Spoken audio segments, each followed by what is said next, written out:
Mustaqilligimizning 35 yilligi arafasida Oltinsoy tumanida ta'lim sohasidagi bunyodkorlik ishlari izchil davom etmoqda.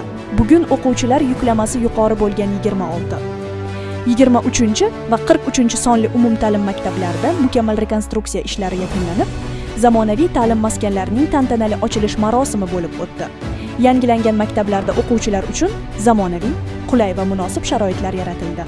Tadbir viloyat hokimining onlayn video aloqadagi ishtirokida o'tkazilib, unda tuman hokimi, tuman prokurori hamda keng jamoatchilik vakillari qatnashdi. Bugun bunyod etilgan har bir zamonaviy maktab ertangi kun uchun mustahkam poydevor. Zero ta'limga berilgan e'tibor kelajakka berilgan e'tibordir.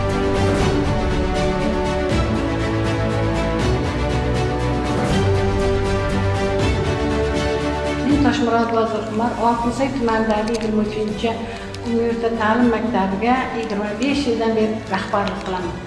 Bizning maktabimizda bugun juda katta quvonchli kun bo'ldi. Mustaqilligimizning 35 yilligi munosabati bilan bizning maktabimizga 330 o'rinli maktab foydalanishga topshirildi. Buning uchun butun maktabimiz o'quvchilar nomidan, mahallamiz aholisi nomidan muhtaram prezidentimizga, viloyat hokimimizga, tuman hokimimizga chin yurakdan minnatdorchilik bildiraman. Bu bizning azaliy orzuyimiz edi. Maktabimizda bir navbatda o'qitish, maktabda qo'shimcha to'garaklar o'qitish uchun bizga juda katta imkoniyat bo'ldi. Buning uchun biz butun o'qituvchilar, o'quvchilar prezidentimizdan cheksiz minnatdormiz.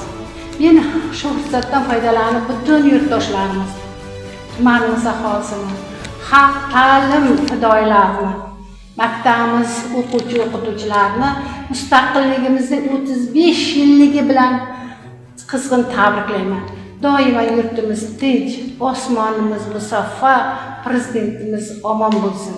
Mustaqil O'zbekistonimiz bundan da gullab yashnaversin.